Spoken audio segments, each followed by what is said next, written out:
The year is 1998. Google as a proper search engine is established. Apple unveils the Mac for the first time.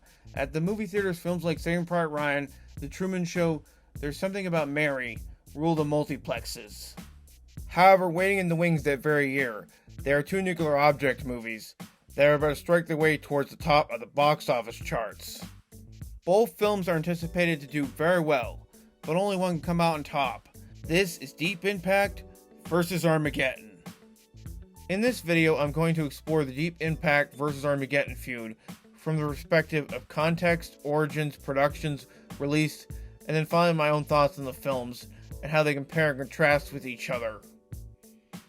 But first, you can help me out by hitting that like button and subscribing. Also, if you want to hear my thoughts on similar movies, just happen to coincidentally have a bunch of destruction on screen, head over to my website, dansden.net. Anyway, let's buckle up for this apocalyptic type of a video. In 1996, Twister hit theaters. The cow-flying tornado film, with its for the time groundbreaking special effects, was an instant mega blockbuster, captivating audiences. 2 months later, on appropriately enough Memorial Day, Independence Day exploded onto the big screen. It too was a massive hit, and with its incredible initial teaser poster and trailer, it was in many ways a game changer in terms of how movies were marketed and released. Both of these films were hush-hushed by critics, who saw them as nothing more than visual effects showcases, but they played up a combination of incredible energy, sound, spectacle, and some early star power to roaring success, becoming both the first and second highest grossing movies of 1996 respectively. What was seen as fluff, escapist entertainment then, little did people realize wound up becoming an influence on the next few years of theatrical blockbuster entertainment. In Hollywood, they have this thing that if something is successful, it's bound to spawn countless imitators. The pre-announcement and subsequent post-back-to-back mega success of Independence Day and Twister set off and led to a second chain reaction wave of disaster movies. Suddenly, studios were interested in having films that combine absolute destruction with a lot of little sound and modern SFX possible. As a result, we saw movies like Daylight, Dante's Peak, Volcano, Hard Rain, as well as TV movies like Asteroid, all coming out within 2 years of each other. With 90s advancements and breakthroughs in technological visuals, things like tornadoes and volcanoes could be depicted on screen in a way that wasn't thought possible. The actual threats tended to be more global and world-threatening, as opposed to specifically one location or city. The disaster movies of this era tended to follow the exact same formula. Characters who find themselves in life and death situations as the actual environment comes to destroy their own city and livelihoods. In the interim, plenty of big booming disaster concepts were thrown around by various scriptwriters. Of the films that did get made, 2 of them were back-to-back world-destroying movies, one about a comet, the other an asteroid. Both films happened to be released in the same godly year of 1998, Deep Impact and Armageddon. As is often the case in these situations, Deep Impact was a movie that actually started out life a bit differently than what it ultimately became. Originally, it was conceived as a 1970s remake of the B-movie classic When Worlds Collide, from producers David Brown and Richard Zanuck. Brown and Zanuck, who had produced big movies like The Sting and Jaws, thought the time was right for an update of the sci-fi feature film, but a lack of interest from the major studios meant that the project lay dormant for over 2 decades. Enter the great Steven Spielberg. He just so happened to already have the rights to make an adaptation of Arthur C. Clarke's The Hammer of God, which dealt with a similar theme of an asteroid colliding with Earth. When Spielberg was informed of the idea of remaking When Worlds Collide from his old friend Richard Zanuck, he suggested merging the 2 projects, the Worlds Collide remake and The Hammer of God's adaptation, into one movie, and the results were Deep Impact. Bruce Joel Rubin, who had written movies like Ghost and Jacob's Ladder, was hired to do the screenplay. Rubin had a lot of ideas, but his work was considered too big and ambitious for the type of people stakes project they were going for. So Michael Tolkien of The Player fame was hired to come in and do rewrites, changing a lot of Rubin's more scientifically heavy dialogue and making the film easier for audiences to understand. Spielberg was actually interested in directing the movie. He found the setup of the film about how people would spend their last days on planet Earth fascinating. However, by the time production had really started on the film, he was already working on The Lost World, Additionally, he had made commitments to film Amistad and Saving Private Ryan, both for the fledgling studio he had helped to co-found, DreamWorks. This meant that whatever interest he had previously was now a no-show for him. Mimi Leder, who had previously helmed DreamWorks Studios' first major release, The Peacemaker, was instead given the task of translating Bruce Joel Rubin and Michael Tolkin's script into a palatable feature. Leder, who had started her career as a TV director, was chosen for her versatility behind the camera, and also her skills at juggling multiple characters. According to her, she was drawn to the script because of the human element. This was the ultimate end-of-the-world story about how people respond when they're facing the end. With Leder's influence behind the camera, she hired John Wells of ER fame to come in and redefine the final shooting script. Production was ready to begin, with a release date scheduled for May 8th. Because Spielberg had put his name behind the project, Leder and the other producers felt they didn't need to worry about hiring big names. Instead of being a star vehicle that might be important for this assumed $80 million production, this would be more of an assembled character picture, with the biggest name in the cast, Morgan Freeman, largely relegated to an important supporting role as the President of the United States. DreamWorks would wind up getting the foreign rights to Deep Impact, while Paramount Pictures would handle the domestic release. A lot of factors made it possible for Deep Impact to get the green light from Paramount Pictures, but one factor was the unexpected announcement Disney's Touchstone Pictures was going to be making their own space-themed asteroid movie. Armageddon began life as a spec script by screenwriter Jonathan Hensleigh. At the time, Hensleigh was one of the most in-demand writers in Hollywood, having credits in movies like Jumanji and Die Hard with a Vengeance. Hensleigh was inspired by the legend of Red Adair, a famed firefighter. He thought of the idea of an asteroid heading to Earth, and Adair would be dispatched to stop it. Hensleigh had a long working relationship with Disney branches at Buena Vista, having done script work for The Rock and Con Air, both for producer Jerry Bruckheimer. He brought the script to the Disney executives, who liked the idea, but the concept as originally presented wasn't big or cinematic enough for them.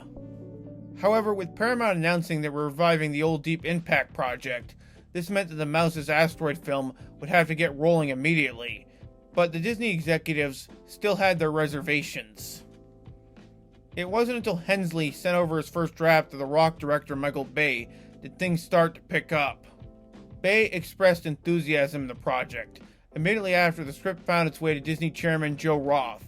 Roth didn't even read the first draft.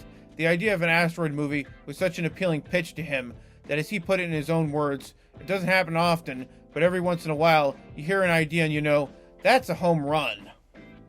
Bruckheimer, who had made huge hits for the company, like the aforementioned The Rock, Crimson Tide, and Con Air, was naturally brought on board to produce, and it only made sense for Michael Bay to direct.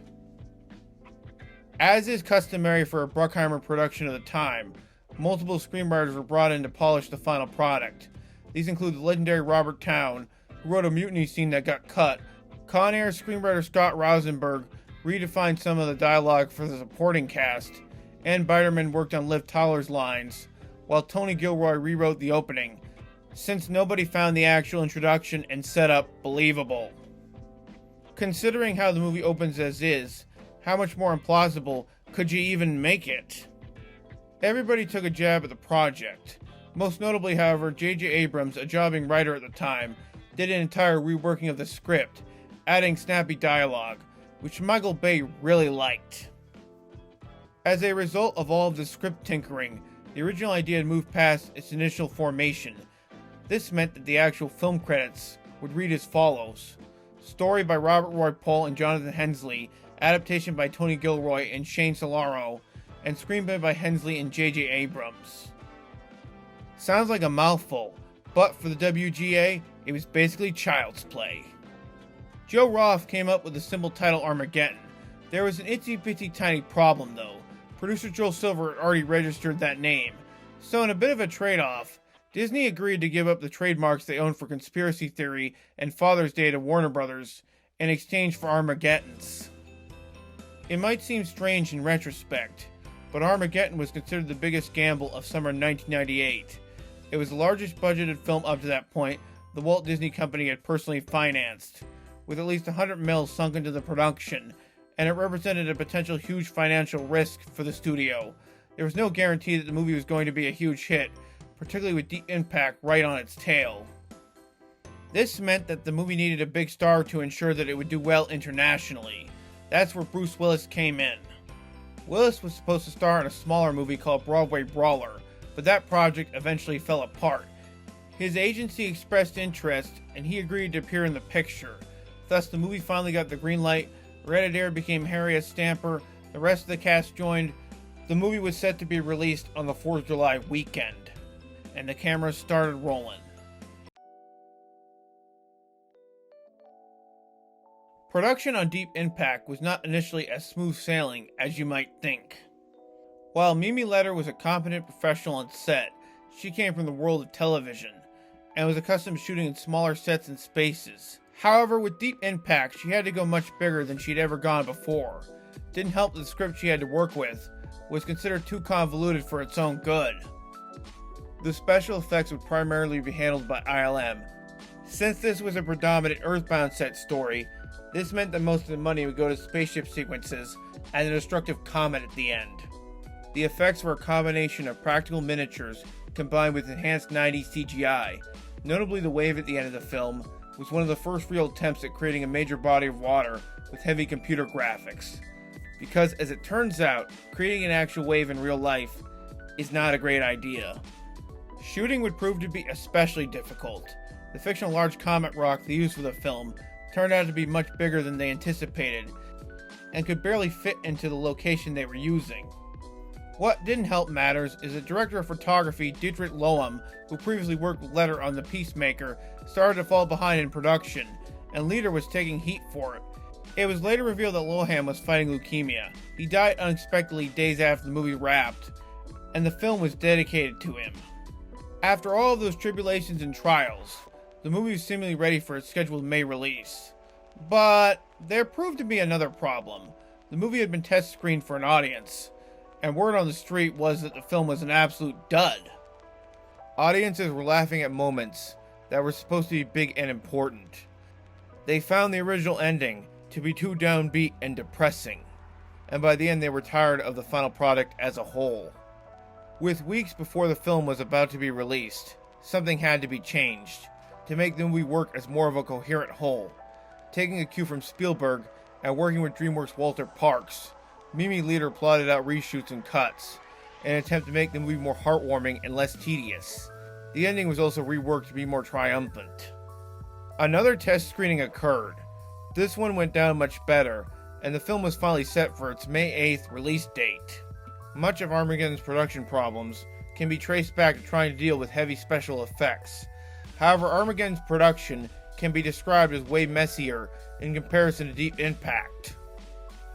While Michael Bay had gotten used to making movies with big action sequences and plenty of explosions with Bad Boys and The Rock, he had to handle a movie of Armageddon's magnitude and size. As you might imagine, this caused some problems. The film's effects would also be a combination of practicals and enhanced CGI, but because of the budget, its capabilities in terms of visuals would be far more reaching. DreamQuest Images, Disney's net in-house visual effects company, would handle the movie's opticals and visuals. The filmmakers had gotten permission from NASA to use their equipment, which would play a huge part in the design of the spacesuits and the spaceships. Liberties were taken to make the equipment look more stylistic. These include making the spaceships more futuristic looking to fit the tone of the movie, and making the shuttle larger. The biggest issue with the film, as was coincidentally the case with Deep Impact, would be the asteroid itself. Made out of polyurethane, green and blue, the giant rock proved to be nauseating to look at, and because of the mold and smell it carried, resulted in many of the cast and crew, including Michael Bay, becoming physically sick. The set was tiring from having to shoot hundreds of takes of the actors in their hot spacesuits. This, combined with the presence of the asteroid, almost made the cast and crew want to quit, but the fact there was no way they were going to pull the plug on this massive production meant that they still had to forge ahead anyway. Bay himself would prove to be a bit of a major liability. He was such a hotshot director at the time that he already seemed to think of himself as a master. At one point, when the technicians weren't ready to start the nuclear device during the asteroid sequence at the end, Bay barked at them like a dog, saying, Why aren't you ready down there? When Ben Affleck asked Bay about a plot hole regarding the script, Bay snapped back at him. This was a set that was full of minor tension, and it felt like it could explode at any minute. Following an early screening that mostly went well, additional scenes were shot in Turkey, Paris, and India. These were done to add more destruction, including notably an extended sequence involving the Eiffel Tower getting blown up. This was done by creating an optical illusion, involving a pre-created practical special effect, combined with an actual photo of the Eiffel Tower, traced onto a computer, and then finished up in post-production. However, in spite of these setbacks, production ultimately seemed to turn out okay. Even with Bay's supposed behavioral problems, most of the cast and crew actually got along just fine, and the movie was largely made on time and on budget for its Memorial Weekend release.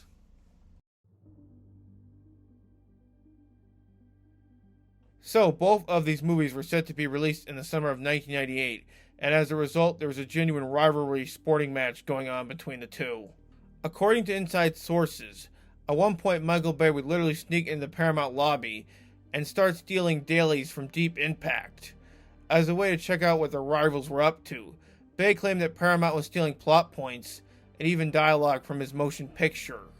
The feud between the two films was so massive that immediately the weekend after Deep Impact was released, Disney ordered that Armageddon be given a few additional millions in special effects. A Paramount executive claimed these extra scenes were because the end of the film was a hot mess. However, Joe Roth balked at that claim, saying the reshoots were intentional and that everything was going according to plan. The mouse threatened? Not on my watch. When it came time for Paramount to finally market and release Deep Impact, they were in a bit of a pickle. They knew they lacked the pull, power, and money of Disney, but also they had little time to plot a strategy out, as Sony was gearing up to release Godzilla in 11 days, which was anticipated to be one of the biggest films of the summer. With a relative lot riding on the line with Deep Impact's success, Paramount decided to go big with their TV spots, emphasizing the destruction at the end of the picture, a strong contrast with the film itself, which was trying to be less of a summer extravagant blockbuster and more in the style of something like On the Beach. There was even a huge campaign involving NBA, centering around an asteroid shooting at the bottom of the screen. Hey, if you're gonna go big, you might as well play ball.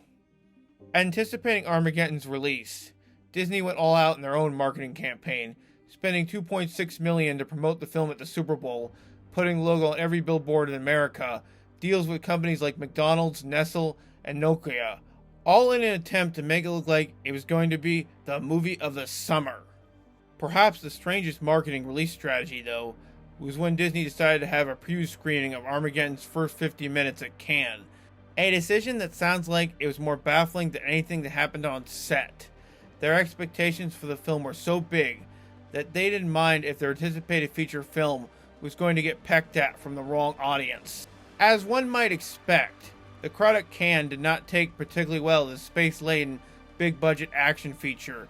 There were moments of laughter and utter bafflement at what was being displayed on screen. Bruce Willis noticed the audience response. When asked about it, he said, "And thank you for enjoying the comical aspects of this film. I hope you enjoyed The End of the World."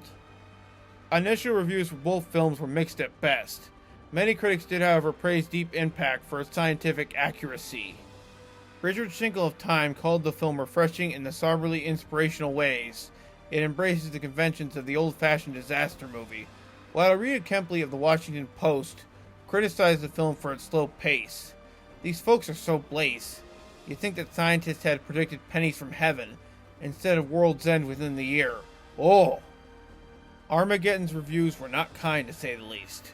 Roger Ebert, in a scathing review, called it an assault on the ears, the brain, the common sense, and the human desire, while Todd McCarthy of Variety opened his review with the lines, "Bruce Willis saves the world, but can't save Armageddon." The McCarthy review is considered so devastating, it actually triggered a phone call from Michael Bay and Joe Roth. Bay attacked McCarthy by suggesting he had a personal agenda, even though realistically, why would he? He was simply reviewing a movie. But reviews are only one side of the story. Let's get to the big burning question of this video. Who actually came out on top in this competing asteroid movie war? Well, here's the interesting thing about that. Both movies did very well, being among the top 10 highest grossing films of 1998. However, they both went about it in polar directions. Deep Impact made more on its opening weekend. Initial prospects for the film suggested that the movie would do between 25 and 30 million. However, Paramount's marketing campaign paid off, and the film blew past expectations. Its 41 million opening represented an initial high watermark of the pre-summer movie season. Armageddon had what was considered a mildly disappointing opening weekend for the time, especially in comparison to previous 4th of July openers, Independence Day and Men in Black, as well as Disney's own high expectations for the film. The asteroid has fallen victim to its greatest enemy, the Millennium. Bruckheimer and Roth's quick response was naturally, blaming it on the reviews, which were of course bad. Most of its underperformance, however, can be attributed to the fact that Deep Impact came out first, so it was able to steal much of Armageddon's thunder. However, Armageddon had incredibly killer legs, and eventually outgrossed Deep Impact by a not so insignificant margin, and wound up becoming the highest grossing film worldwide of 1998, and maybe the biggest film of the domestic year, give or take if you count Saving Private Ryan, which had an Oscar re-release boost at the box office. Spielberg with the last laugh. So these two movies performed very, very well, but Armageddon is the one that stuck in moviegoers' minds way more, whereas Deep Impact fizzled out eventually.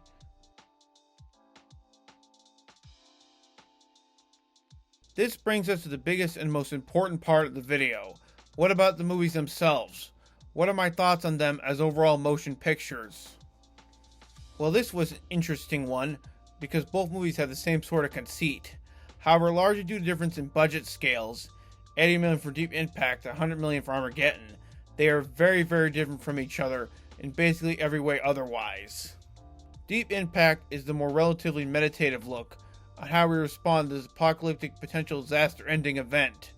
Owing to the fact they hired actual scientific consultants to work on the film, it takes its subject matter about as serious and logical as it possibly could within the confines of a conventional Hollywood narrative feature. Armageddon, on the other hand, being the bigger of the two films, is a movie that throws logic straight out of the window. It gives zero pretenses about trying to be as accurate as a movie possibly can be, instead resorting to animal cracker jokes, and Bruce Willis standing face to face with a literal asteroid. It's hard for me to say which of these I might actually prefer at first glance, but when I really think about it, I might actually enjoy the mindlessness of Armageddon overall. The thing about Armageddon is that yes, it makes no logical sense, and it makes no plea to the audience that it wants you to think of it as having any rationale. However, if I'm being frank, I have never taken points away from a movie for being scientifically inaccurate, or if it makes any sense. Yes, all the major academics and scientists who are following my channel, put down those tomatoes for a second and hear me out. A movie doesn't have to be intelligent or smart to be enjoyable. Sometimes entertainment value is just as important. While Armageddon lacks in brain power, it more than makes up for it in sheer scope, overwhelming grandeur, and absolutely ridiculous energy. Armageddon is both Michael Bay at the near early peak of his powers, and also his creative prowess. This is a movie that only he and producer Jerry Bruckheimer could have made in this particular period. All of Bay's cliches are here, supercharged to the level of 100%. However, here's the thing people forget about Bay. As an actual director, he is an absolute master. We can clown on Bay for his overuse of slow motion explosions, crazy editing rhythms, him being critical of the government. Wait, that one's actually okay, and the way he overuses helicopter shots like it's nobody's business.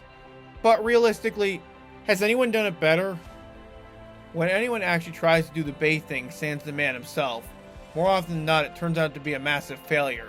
That is because Bay is the only one who can actually do Bay things. There are very few filmmakers who are as good at depicting actual legit wall-to-wall destruction on screen in a way that's actually kind of artful, like he has. Armageddon opens with a spaceship exploding, and from shot 1 to the end of the movie, there is no restraint. The first 10 minutes alone are an explosive affair, as an entire city building is leveled, and then left in complete ruins. The film, in typical classic Bay fashion, is an assault in the ears, partially sometimes shot in yellow and blue tinge, and is full of his oh-so-weird sense of humor. Hey, Sharp! No nukes! No nukes! No nukes! You got any more bullets in that gun shop? In Armageddon, astronauts are trained in 1 week to try and fly into space to combat the literal apocalypse. Bay frames it like a proud and exciting moment, a personal triumph, as big booming music plays in the background. It's done in such a way that I'm not sure if it's trying to be sincere or parody. Our heroes are about to go on the most epic mission of their lifetimes, and they look like they're loving every minute. They go through every destructive possible attack that Bay throws at them, and somehow many survive even the greatest attacks, until they don't. Bay and the screenwriters do try to add some emotional synergy to the picture, by placing a lot of storyline on the relationship between Bruce Willis's Harry, his daughter Grace, Liv Tyler, and her fiance AJ, Ben Affleck. However, Bay being Bay, he can't help but make that as cheesy and awkward as possible, and it becomes massively secondary to the big booming fast action sequences. Does any of this make sense? No. Do I care? Kinda. But really, that's not what's on top of my mind. This contrasts heavily in Deep Impact, which tries to take more of a realistic approach to this very same idea. There is no actual destruction immediately, and the movie builds up more gradually to the reveal that something big is headed for Earth. Deep Impact plays more like a classic Spielberg movie. No wonder he was interested. In its opening scene, a whimsical sounding score by James Horner accompanies a beautiful shot of the night skies in all of their glory. Owing to its considerably much lower budget, the movie trades levels of mayhem, action, and destruction for more personal, down-to-earth character interactions. A journalist played by Tia Leone uncovers a scandal involving the Secretary of Treasury that leads to something darker. An older astronaut played by Robert Duvall goes on one last mission to save humanity. A teenager astronomer played by Elijah Wood grapples with fame and family as he uncovers the asteroid's existence. Gone are scenes of government agents in offices arguing over how to beat this global threat. Instead, there are scenes of civilians partying and interacting with each other, even as the fate of the planet hangs in the balance of a few hands. Armageddon also tries character moments, and there are certainly attempts at development, but in a way I would describe as less satisfactory. I'm leaving on a jet plane, don't know when I'll be back again.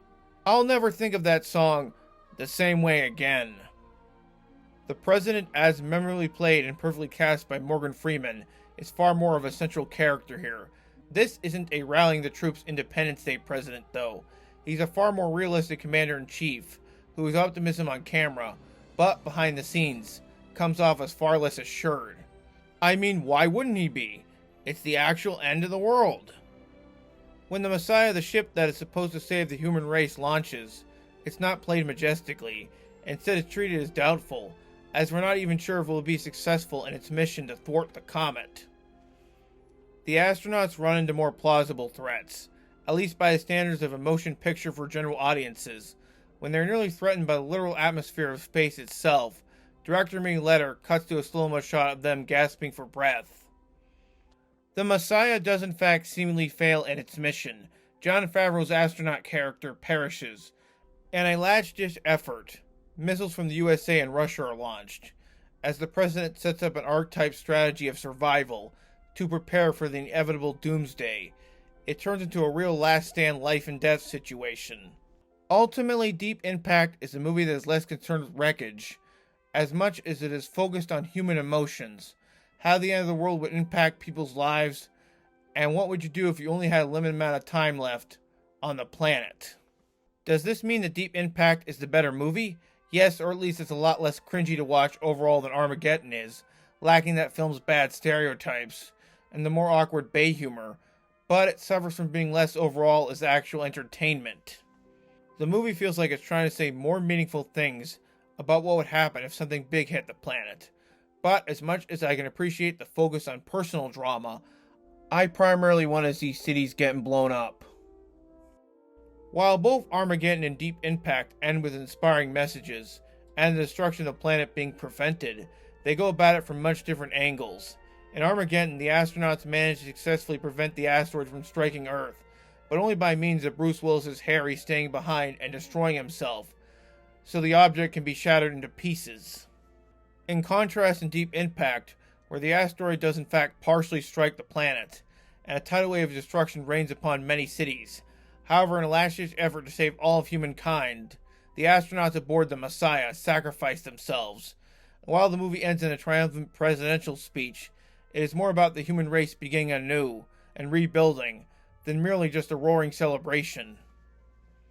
Deep Impact is this very thoughtfully attempted film about humans coming together in a time of complete crisis, while Armageddon is just basically Bay aesthetic to the max. This is probably why Armageddon won out at the box office. While both movies I would consider very good in terms of theatrical entertainment, Armageddon fits more in the whole turn off your brain and just enjoy the ride aesthetic. There are far more clap-worthy moments in Armageddon versus Deep Impact, which just has the big speech at the end, largely driven by Morgan Freeman's incredible cadence and delivery. So even though Armageddon is a far more bloated, longer movie, with what one might describe as a much more hyperactive style of editing, or the Bay touch as I call it, due to the fact that it has more money thrown its way, and is clearly produced with more of that Bruckheimer general machoism audience vibe in mind, it is actual spectacle and action sequences, something the Deep Impact in comparison does not have, but that film succeeds far more on a personal scale. I mean, did Armageddon ever make me teary-eyed? No. Hey, look at the bright side.